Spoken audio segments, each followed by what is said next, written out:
Ciri-ciri golongan yang selamat. Pada poin pertama di sini disebutkan bahwa golongan yang akan diselamatkan Allah Subhanahu wa taala adalah golongan yang setia berpegang teguh dengan manhaj Rasulullah dan juga manhaj para sahabat sesudahnya, atau dengan kata lain manhaj salaf. Kemudian beliau mengatakan di sini maknanya berpegang kepada kitab suci Al-Quran yang diturunkan Allah kepada Rasulnya, yang beliau telah jelaskan kepada para sahabatnya dalam hadis-hadis yang sahih. Bahkan beliau memerintahkan umat Islam agar kembali berpegang teguh kepada keduanya, maksudnya Al-Quran dan sunnah Nabi SAW. Dalilnya adalah Nabi SAW bersabda, "Taraktu fikum syai'aini lan tadillu ba'dahuma, kitaballahi wa sunnati, wa lan yatafarraqa hatta yarida alayya al-hawdha." Kata Nabi SAW, aku tinggalkan kepadamu dua perkara. Kalian tidak akan tersesat apabila berpegang teguh kepada keduanya. Apa itu? Kitab Allah, Al-Quran dan sunnahku, hadis-hadis yang sahih. Keduanya tidak akan berpisah sehingga mendatangiku di telaga Al-Kautsar untuk mengucapkan terima kasih. Ma'asyiral muslimat yang dimuliakan Allah Subhanahu wa taala. Pengarang di sini ingin menjelaskan kepada kita tentang pentingnya kita berpegang kepada Al-Quran dan juga sunnah melalui manhaj para sahabat. Di dalam beberapa riwayat Nabi SAW bersabda, taraktukum alal bayda. Aku tinggalkan kalian Islam ini dalam kondisi sangat-sangat bersih, putih bersih. Lailuha kanahariha, di mana siangnya, di mana malamnya seperti siangnya, artinya terang benderang. La yazigu anha ba'di illa halik, di mana tidak ada yang menyimpang dari kebersihan Islam itu kecuali orang itu akan binasa. Maksudnya kalimat taraktukum alal bayda, aku tinggalkan Islam itu di atas bersih terang benderang di sini, artinya di atas Al-Quran dan sunnah Nabi SAW. Bahwa siapapun yang kembali kepada Al-Quran dan sunnah, maka dia tidak akan binasa. Tapi kalau seandainya dia berpaling dari keduanya, dipastikan dia pasti binasa. Ma'asyiral muslimat yang dimuliakan Allah Subhanahu wa taala, ketika Allah Subhanahu wa taala menurunkan Nabiullah Adam alaihi salatu wassalam dan juga pasangannya Hawa serta iblis dari sorga ke dunia, maka Allah Subhanahu wa taala firmankan dalam Al-Qur'an, "Qul nahbitu minha jami'a." Keluar kalian semua dari sorga, enyah kalian. Akhirnya kemudian tiga makhluk ini pun diturunkan oleh Allah ke bumi. Tapi Allah Subhanahu wa taala berjanji kepada tiga makhluk ini, Adam, Hawa dan juga iblis, bahwa dia akan menurunkan hidayahnya. Maka siapapun yang mengikuti hidayahnya, maka dia tidak akan celaka, bahkan tidak akan binasa. Dia tidak akan takut, bahkan tidak akan sedih. Para ulama tafsir ketika mengatakan fa imma ya'tiyannakum minni hudan fala khaufun 'alaihim wala hum yahzanun. Dalam ayat yang lain, faman tabi'a hudaya fala yadhillu wala yashqa. Siapapun yang mengikuti petunjukku, dia tidak akan takut dan juga sedih. Dan dalam ayat yang lain, siapapun yang mengikuti petunjukku, dia tidak mungkin sesat dan binasa. Yang dimaksud petunjuk di sini adalah kitab-kitab yang Allah turunkan ke bumi dan rasul-rasul yang Allah utus. Maka siapapun yang mengikuti kitab-kitab itu dan mengikuti rasul-rasul yang diutus Allah Subhanahu wa taala, maka mereka tidak akan takut dan tidak akan sedih, bahkan tidak akan sesat dan tidak akan binasa. Dan kita tahu bahwa kitab-kitab dan rasul-rasul yang Allah utus ke bumi ini banyak sekali.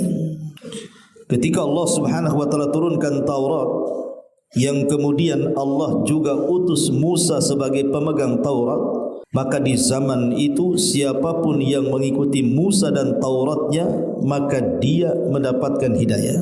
Begitu juga Allah Subhanahu wa taala turunkan Zabur dan juga Daud yang memegangnya. Maka siapapun yang mengikuti Zabur dan juga Nabi Allah Daud pada zamannya, maka mereka akan mendapatkan hidayah. Begitu juga orang-orang yang ikut setelahnya. Allah turunkan Injil dan juga Allah utus Rasul untuk memegang Injil, Isa alaihi salam. Maka siapapun yang kemudian mengikuti Isa dan juga Injil yang dibawanya, maka dia akan mendapatkan hidayah. Dan yang terakhir, Allah Subhanahu wa taala turunkan Al-Quran dan juga Allah utus Rasul kita Muhammad sallallahu alaihi wasallam yang memegang Al-Quran.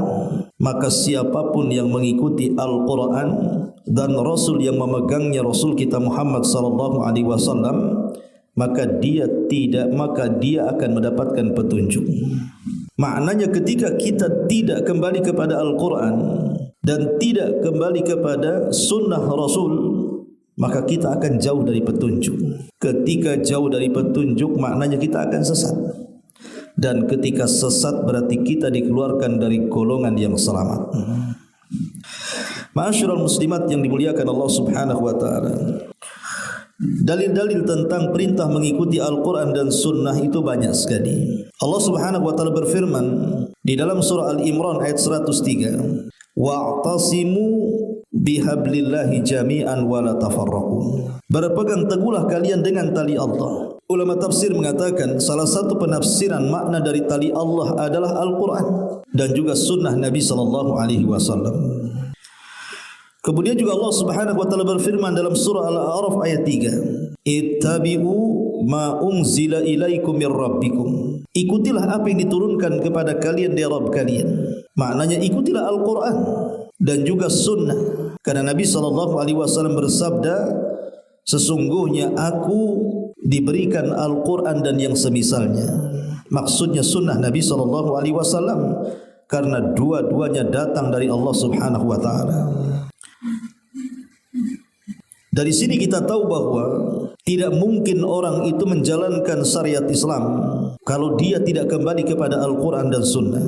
Karena hanya dengan kembali kepada Al-Quran dan Sunnah Rasul, maka dia akan mampu untuk melakukan syariat Islam. Nabi SAW bersabda, kullu ummati yadkhulunal jannah. Setiap umatku dipastikan masuk surga. Illa man aba, kecuali ada umatku yang tidak mau masuk surga. Kemudian Nabi SAW ditanya, siapalah umatmu yang tidak mau masuk surga itu wahai Rasul? Maka Nabi SAW mengatakan, man ata'ani dakhalal jannah. Siapapun yang taat kepada aku dipastikan dia masuk surga. Wa man asani faqad aba. Maka siapapun yang bermaksiat kepada aku dipastikan dia tidak akan masuk surga. Dari hadis ini kita tahu bahwa syarat masuk surga adalah mengikuti Rasul, dan mengikuti Rasul juga harus mengikuti Al-Quran dan Sunnah Nabi SAW. Dan siapa yang membenci kepada Sunnah Rasul, maka dia bukan umat Rasul. Rasul mengatakan, faman raghiba an sunnati falaysa minni. Siapapun yang membenci sunnahku, maka dia bukan bagian daripada diriku. Dan Allah Subhanahu wa taala akan menghinakan siapapun yang menyelisih perintah Nabi sallallahu alaihi wasallam. Wa ju'ila dhullu was-sigharu ala man khalafa amri. Kata Rasul, Allah akan jadikan kehinaan dan kerendahan pada siapapun yang menyelisihi perkaraku. Ma'asyiral muslimat yang dimuliakan Allah Subhanahu wa taala. Apakah kemudian seseorang itu cukup hanya kembali kepada Al-Quran dan Sunnah Nabi sallallahu alaihi wasallam? Bukankah semua kelompok dalam Islam mereka mengklaim kembali kepada Al-Quran dan Sunnah kan? Semua organisasi-organisasi Islam yang terkadang saling menyesatkan satu dengan yang lainnya, mereka mengatakan kami kembali kepada Al-Quran dan Sunnah. Maka kita katakan bahwa kita tidak mungkin mampu memahami Al-Quran dengan benar, dan tidak mungkin juga memahami Sunnah dengan benar, kecuali kita harus kembali kepada pemahaman yang benar. Dan pemahaman yang benar itu adalah pemahaman manusia-manusia yang berada pada sumber ketika Al-Quran dan Sunnah itu turun. Siapa manusia-manusia yang hidup di zaman kedua sumber itu diturunkan? Para sahabat. Siapa lagi kalau bukan para sahabat? Mereka lah yang merupakan murid langsung dari Nabi SAW sehingga mampu untuk menjabarkan apapun yang diperintahkan Rasul kepada mereka. Sehingga pertanyaan pun muncul, kenapa harus mengembalikan pemahaman Al-Quran dan Sunnah Nabi SAW ini kepada pemahaman salaful ummah, pemahaman para sahabat Nabi SAW? Tentu ini sebuah pertanyaan yang harus dijawab. Pertama, kenapa kita harus mengembalikan permasalahan ini kepada mereka para sahabat Nabi SAW? Karena para sahabat itu tidak ada yang berselisih pada permasalahan pokok. Mereka tidak berselisih pada permasalahan pokok-pokok keyakinan dan pokok-pokok ibadah. Berbeda dengan orang-orang di bawah para sahabat. Mereka banyak perselisihannya, sehingga satu dengan yang lainnya terkadang saling mengkafirkan, saling menyesatkan, saling membid'ahkan, dan begitu seterusnya. Tapi para sahabat tidak ada yang berselisih seperti itu. Maksudnya pada pokok-pokok akidah dan pokok-pokok ibadah. Ya mungkin pada cabang-cabangnya ya. Bahkan para sahabat itu mereka paham tentang hakikat jahiliyah. Karena mereka juga, bapak-bapak mereka juga hidup di masa jahiliyah. Kemudian sebagian mereka dapat hidayah, kemudian masuk Islam, sehingga anak-anak mereka juga masuk ke dalam Islam dan mereka menjadi para sahabat Nabi. Jadi mereka paling paham hakikat jahiliyah. Ketika kemudian mereka paham hakikat jahiliyah, menunjukkan bahwa mereka paham betul tentang Islam. Itulah kenapa kita kembali kepada pemahaman para sahabat. Lebih-lebih mereka para sahabat itu memang betul-betul mereka hidup di zaman Nabi SAW. Mereka paham tentang wahyu, kapan turun, di mana turun, untuk siapa turun, dan apa isi wahyu yang diturunkan. Mereka paham karena memang hidup di zaman itu. Bahkan mereka secara langsung mendengar ucapan Rasul. Jadi suara Rasul mereka dengar. Kalau kita kan tidak mendengar. Mereka melihat langsung wajah Rasul, kita tidak melihat. Sehingga ada istilah laisal khabaru kal muayyana. Orang yang mendapatkan kabar itu berbeda dengan orang yang melihat langsung. Orang yang mendapatkan katanya itu lain dengan orang yang mendengar langsung. Karena orang yang mendengar langsung dan orang yang melihat langsung tentu mereka paling tahu tentang kejadian. Dan itulah para sahabat Nabi SAW paling paham betul tentang Islam. Karena mereka melihat secara mata dan mendengar secara telinga. Dan kalau tidak paham mereka tanya langsung kepada Nabi SAW. Makanya mereka paling paham soal itu. Ma'asyiral muslimat yang dimuliakan Allah Azza wa Jalla, lebih-lebih para sahabat tidak ada wasilah, tidak ada perantara. Dan mereka adalah langsung belajar bermulazamah dengan Nabi sallallahu alaihi wa ala alihi wasallam. Ma'asyiral muslimat yang dimuliakan Allah Subhanahu wa taala. Itulah kenapa kemudian kita diperintahkan untuk kembali kepada pemahaman para salafun saleh. Apalagi Nabi sallallahu alaihi wasallam secara lisan memberikan rekomendasi bahwa mereka adalah umat terbaik setelah Nabi sallallahu alaihi wasallam.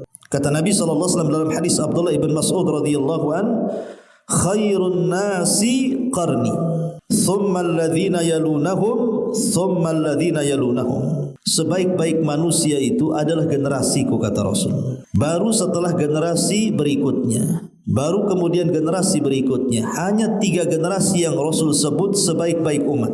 Disyaratkan kepada generasi para sahabat, dan itu yang paling baik. Kemudian di bawahnya para tabi'in, kemudian di bawahnya para tabi'in. Karena mereka para sahabat itu dijelaskan abarru hadhil ummati quluban.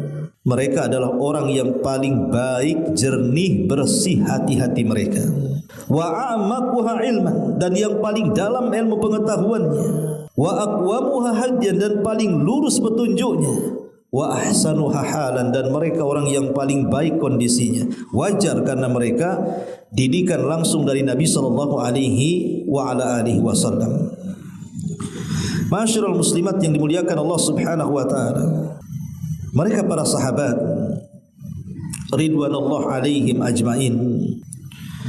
Mereka orang yang paling paham dengan bahasa Arab. Kenapa saya katakan mereka paham dengan bahasa Arab? Dan ini penting untuk dijelaskan, karena Al-Quran itu turun menggunakan bahasa mereka, dan Nabi SAW juga berbahasa dengan bahasa mereka. Seandainya ibu kita buat logika-logikaan, seandainya Nabi tidak turun di Arab tetapi turun di Jawa, berarti orang Jawa yang paling paham bahasa Nabi, kan Bu? Kalau seandainya Nabi turun di Padang, bahasa Minang lah, kan gitu ya. Orang Minang yang paling paham bahasa Nabi. Mungkin orang Jawa bingung, harus belajar bahasa Minang. Kalau seandainya Nabi kemudian turun di Flores sana, bahasa Alor, kan Bu? Tak paham juga ibu bahasa Alor tuh. Harus belajar juga akhirnya, kan. Kalau seandainya kemudian Nabi SAW turun di sini di tanah Melayu, tentu bahasa Melayu. Orang harus datang ke Batam belajar Melayu. Tapi karena Allah takdirkan Nabi itu turun di tanah Arab dan dia pun berbahasa Arab, Quran yang turun pun menggunakan bahasa Arab, maka wajib bagi kita untuk belajar bahasa Arab. Karena tanpa belajar bahasa Arab, kita tidak bisa memahami Quran dan Sunnah secara benar. Apalagi mempelajari dengan terjemahan, salah terjemah sesat pula dia. Ya. Lah karena para sahabat itu mereka paling paham dengan bahasa Arab, berarti mereka paling paham dengan Quran dan Sunnah. Maka wajar kalau seandainya setiap memahami Al-Quran dan Sunnah Nabi SAW, kita kembali kepada pemahaman mereka, pemahaman para salafun salih, para sahabat Nabi SAW. Ma'asyiral muslimat yang dimuliakan Allah Subhanahu wa taala. Dan para sahabat Nabi SAW, mereka adalah generasi yang penuh berkah. Mereka adalah generasi yang betul-betul diberkahi oleh Allah Subhanahu wa taala. Sampai-sampai Allah Subhanahu wa taala dalam surah Al-Baqarah 137 sampai berfirman, "Fa in amanu bimithli ma antum bihi faqad ihtadaw." Kalau kalian beriman kalau mereka beriman seperti yang kalian imani, maksudnya para sahabat, maka kalian akan mendapatkan petunjuk. Lihat, kalau seandainya kita ini beriman seperti imannya para sahabat, tentu kita akan dapat petunjuk. Seolah-olah Allah ingin katakan seperti itu. Ya, karena mereka adalah khairun nas, sebaik-baik manusia. Bahkan sebenarnya para sahabat itulah sebenarnya pengaman Islam itu sendiri. Dan itu keluar dari lisan Nabi. Nabi SAW mengatakan, "An-nujumu amanatun lis-sama. Fa idza dhahabatin nujumu atas sama'u ma tu'ad."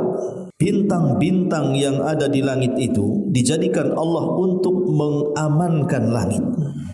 Seandainya bintang-bintang itu pergi, maka langit akan terjadi masalah, kata Nabi. Wa ana amanatun li ashabi. Sementara diriku, kata Rasul, adalah pengaman para sahabat. Fa idza dhahabtu ana ata ashabi ma yu'adun. Kalau aku pergi meninggalkan para sahabat, pasti akan terjadi masalah dengan sahabat-sahabatku. Kemudian kata Rasul, wa ashabi amanatun li ummati. Tapi sahabat adalah pengaman umatku. Fa idza dhahabu ata ummati ma yu'ad. Kalau seandainya para sahabat satu persatu meninggalkan umat ini, maka akan terjadi masalah dengan umat ini. Betul. Ketika para sahabat Nabi SAW sudah tidak hidup lagi, masuk ke generasi kedua, ketiga, dan hari ini kita saksikan makin banyak orang yang kemudian orang-orang yang beragama Islam jauh daripada sumbernya. Karena logikanya seperti ini, Bu. Kalau ibu mengambil air dari sumbernya, tentu air itu jernih, kan Bu? Namanya dari sumbernya. Ibu naik ke gunung, nampaklah di situ ada telaga mata air yang keluar dari celah-celah batu. Itu sangat jernih, bisa langsung diminum. Tapi kalau seandainya kemudian air ini mulai mengalir ke bawah, memenuhi galengan-galengan sawah, masuk ke solokan-solokan rumah, masuk ke sungai-sungai, apa yang terjadi? Tidak akan jernih lagi. Mungkin sebagian air tercampur tanah sehingga kecoklatan, mungkin akan tercampur sampah kemudian membusuk, mungkin akan bercampur dengan berbagai macam benda kemudian merusak air. Begitulah logikanya. Jadi kalau seandainya Islam itu masih dalam koridor sumbernya, maka belum ada campuran-campuran apapun, murni memang itulah syariat. Tapi kalau seandainya dengan berjalannya waktu dan juga berbedanya zaman, maka mulailah kemudian sumber itu mulai keruh. Sehingga wajar kemudian datang sempalan-sempalan dalam Islam tapi mengatasnamakan Islam. Ada orang-orang yang kemudian mengklaim kembali kepada Al-Quran dan Sunnah, padahal mereka orang yang menyelisih Al-Quran dan Sunnah. Ya, karena mereka sudah jauh dari sumbernya. Ma'asyiral muslimat yang dimuliakan Allah Subhanahu wa taala, para sahabat ini a'lamul ummah. Mereka lah orang yang paling paham dengan umat ini. Kalau bukan karena Allah Subhanahu wa taala, kemudian para sahabat Rasul, tentu kita tidak pernah mengenal Islam. Ya kan, Bu? Kalau seandainya tidak ada wasilah perantara yang menyampaikan ajaran Islam dari Rasul lewat para sahabat, dari mana kita kenal Islam? Tidak ada satupun yang kenal Islam. Boleh jadi ibu tidak mungkin ngaji ke sini. Boleh jadi mungkin ibu tidak kenal solat, tidak kenal puasa, tidak kenal zakat, tidak kenal haji, tidak kenal ibadah-ibadah yang lainnya. Kita mengenal Islam itu karena perantara para sahabat. Mereka lah yang menjembatani Islam sampai kepada kita. Kalau seandainya kita mengabaikan para sahabat Nabi SAW, macam mana kita akan mengetahui Islam? Berarti orang yang membenci para sahabat itu hakikatnya sedang menghancurkan Islam, karena mereka telah menghancurkan jembatan yang menghubungkan Rasul dengan kita. Makanya pentingnya kita ini kembali kepada para sahabat, para salafun salih, karena mereka adalah orang yang paling udul, orang yang paling bisa dipercaya dalam menyampaikan Islam. Tidak ada para sahabat itu yang berkhianat. Mereka semua udul. Perkumpulan mereka ketika kemudian mereka berpendapat tentang satu pendapat, itu menjadi dalil yang kokoh, sekokoh Al-Quran dan Sunnah. Disebut dengan ijma namanya. Karena dalil itu ada 3. Kembali kepada Al-Quran, kembali kepada Sunnah, dan kembali kepada ijma para sahabat. Ijma para sahabat, perkumpulan para sahabat ketika mereka bersatu dalam satu pendapat, maka itu menjadi dalil yang kokoh setelah Al-Quran dan Sunnah Nabi sallallahu alaihi wa ala alihi wasallam. Ma'asyiral muslimat yang dimuliakan Allah Subhanahu wa taala, apalagi kalau kita melihat sejarah perjuangan para sahabat ketika membela Islam itu tidak ada apa-apanya dengan perjuangan kita. Mereka rela mengorbankan apapun demi Islam. Mereka rela mengorbankan waktu, bahkan seluruh waktu mereka. Mereka rela kemudian mengorbankan harta, bahkan seluruh harta mereka, bahkan jiwa-jiwa mereka. Mereka serahkan untuk Nabi dan ajaran yang dibawanya. Kita belum pernah mendengar di zaman sekarang orang yang memperjuangkan Islam itu sehebat para sahabat Nabi SAW. Contoh saja Abu Bakar Siddiq radhiyallahu anhu menginfakkan semua hartanya untuk Allah dan Rasulnya. Ada di zaman sekarang mendengar orang menginfakkan seluruh hartanya? Tidak ada. Para sahabat Nabi SAW bahkan meluangkan seluruh waktunya ketika mereka berjihad memperjuangkan Islam. Mereka meninggalkan harta, keluarga, anak-anak, bisnis-bisnis mereka. Bahkan terkadang tidak pernah pulang kembali dan mati syahid. Siapa yang bisa melakukannya kalau bukan umat terbaik? Bahkan mereka rela hijrah, terusir dari negeri kelahirannya. Mereka rela hijrah, meninggalkan semua kegiatannya, bisnisnya, keluarganya, tanahnya, rumahnya, hanya untuk hijrah, tidak membawa apapun di badan. Siapa yang bisa melakukannya? Kalau sedemikian kuatnya tekad mereka membela Islam, tidak mungkin mereka membela kecuali mereka memahami apa tujuan Islam. Makanya kalau kita ingin selamat, jangan hanya kembali kepada Al-Quran dan Sunnah Rasul, tapi juga pahamilah keduanya dengan pemahaman yang benar, supaya menjadi golongan yang selamat. Dan satu-satunya pemahaman yang benar kepada Al-Quran dan Sunnah adalah pemahaman para salafun salih, para sahabat yang telah mendahului kita dengan keimanan.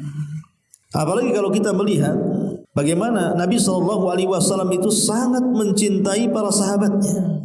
Seorang laki-laki datang kepada Rasul bertanya, "Ya Rasulullah, kaifa tara fi rajulin ahabba qauman wa lam yalhaqu bihim?"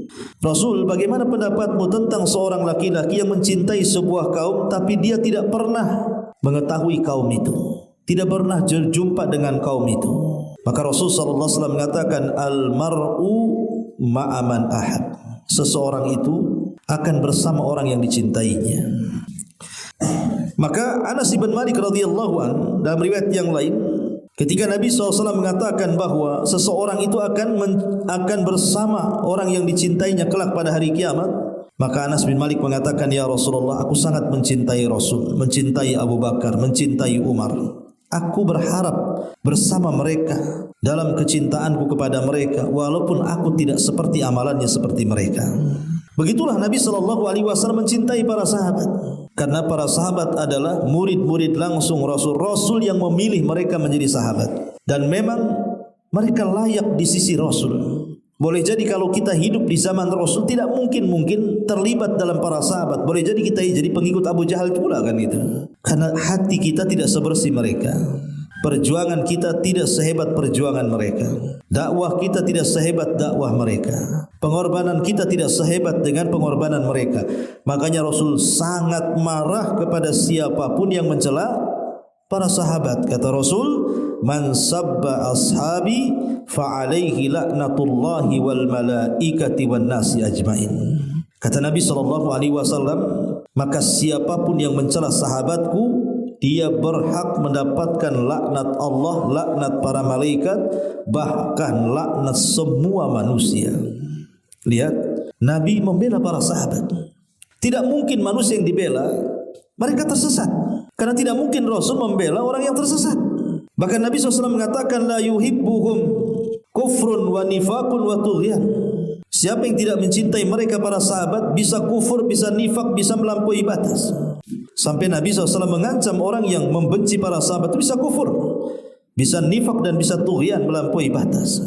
Makanya Nabi SAW sendiri sebelum wafatnya dia berpesan kepada umatnya apa? Iqtadu billadaini min ba'di. Ikutilah manusia atau ikutilah dua manusia sepeninggalku, kata Rasul. Kemudian Rasul menyebutkan dua manusia, pertama Abu Bakar, yang kedua Umar.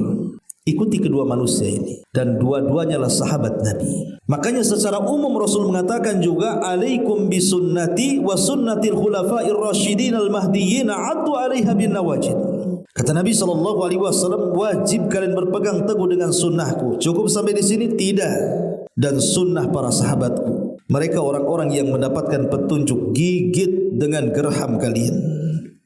Dari sini kita tahu bahawa selain kita juga kembali kepada Al-Quran dan Sunnah Nabi SAW, harus kembali kepada pemahaman yang benar, pemahaman salafun al-ummah. Karena begini Bu, kalau seandainya Al-Quran dan Sunnah itu dipahami sesuai dengan akal masing-masing, saya contohkan ibu-ibu yang hadir di sini saja. Saya kasih satu ayat, tolong Bu, satu ayat ini tafsirkan. Masing-masing ibu berhak mentafsirkan Al-Quran. Saya kasih satu ayat, umpamanya saya katakan ayat surah Al-Fil, Al-Lahab, Al-Zalzalah, An-Naba, An-Naziat atau apalah gitu dalam Quran itu. Coba tafsirkan masing-masing. Saya kira Bu, satu kepala ibu dengan kepala ibu yang lain berbeda cara penafsirannya kan Bu. Kenapa? Karena masing-masing kepala itu punya pemahaman sendiri. Masing-masing kepala itu punya ide sendiri. Masing-masing kepala itu punya tafsir sendiri.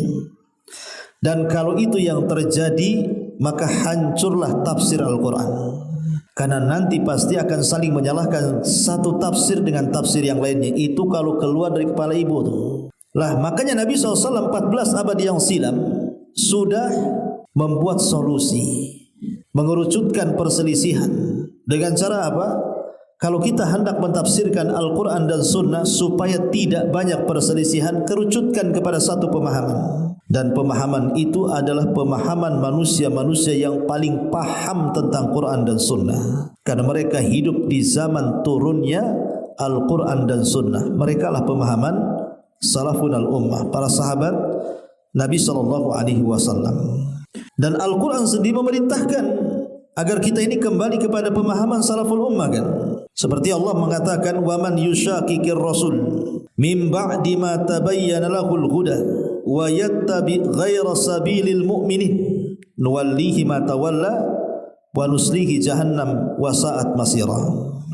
Barang siapa yang mendurhakai Rasul setelah datang petunjuk kepada dia dan mengikuti jalan selain orang-orang yang beriman, maksudnya mengikuti jalan selain jalan para sahabat, maka kami akan palingkan kemana dia berpaling, dan kami masukkan mereka ke dalam Jahannam, dan Jahannam adalah seburuk-buruk tempat kembali kepada mereka.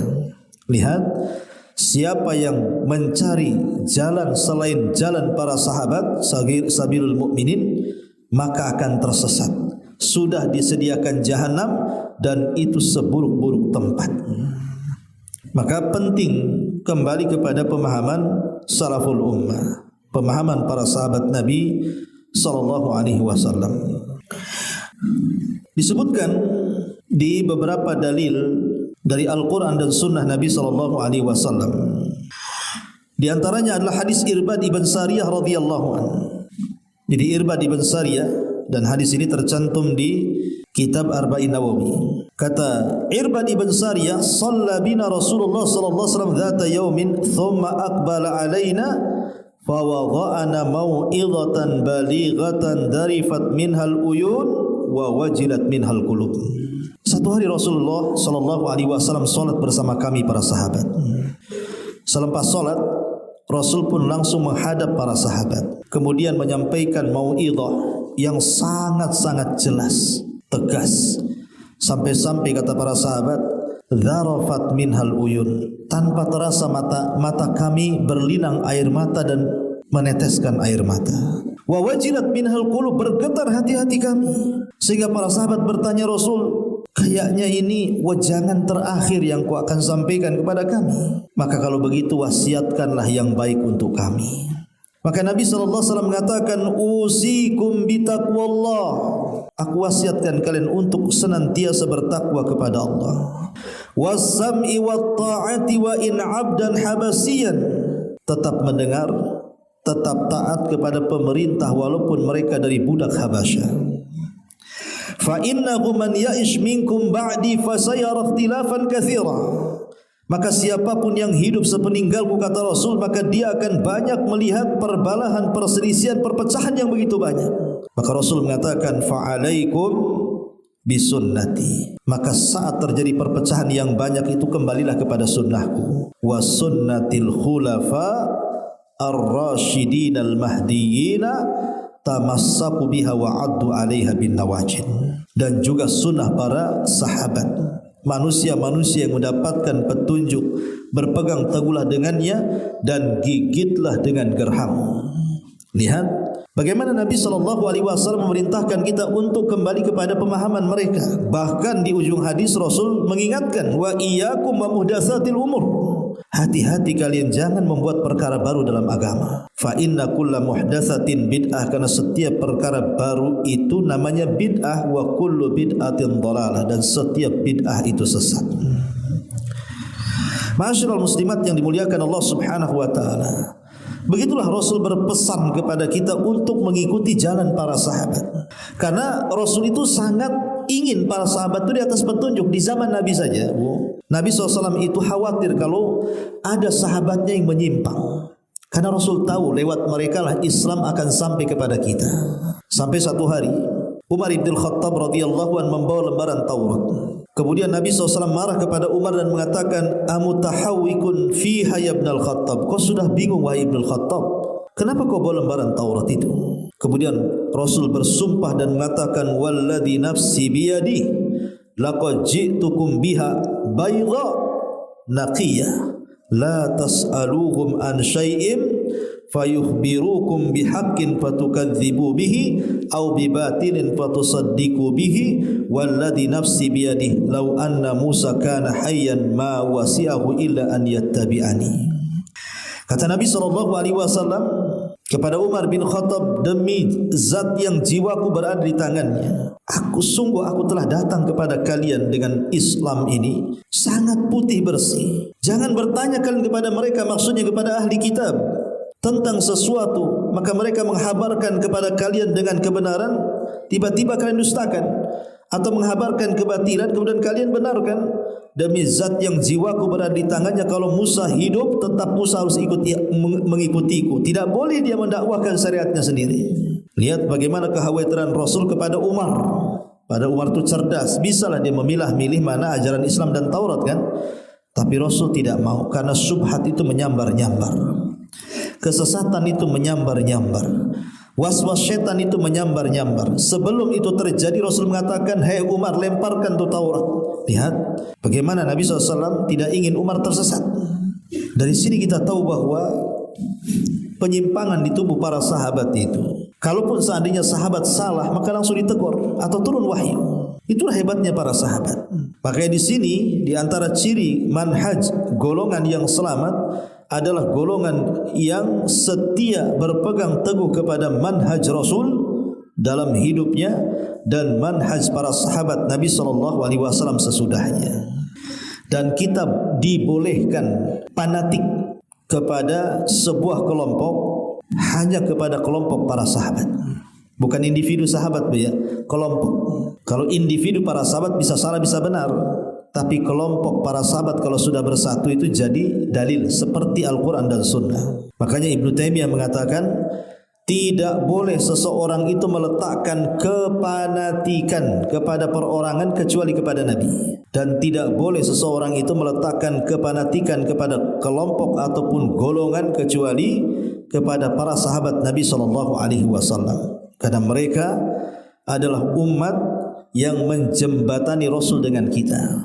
Lewat mereka lah kita mampu memahami agama yang benar, agama Islam yang hari ini alhamdulillah kita menganutnya. Inilah diantara keterangan ciri yang pertama, golongan yang selamat adalah golongan yang kembali kepada manhaj Rasul dan kembali kepada manhajnya para sahabat. Kemudian yang kedua, golongan yang selamat akan kembali merujuk kepada firman Allah dan sabda Rasulullah SAW tatkala terjadi perselisihan dan pertentangan di antara mereka sebagaimana disebutkan dalam Quran. Fa in tanaza'tum fi syai'in farudduhu ila Allahi war Rasul.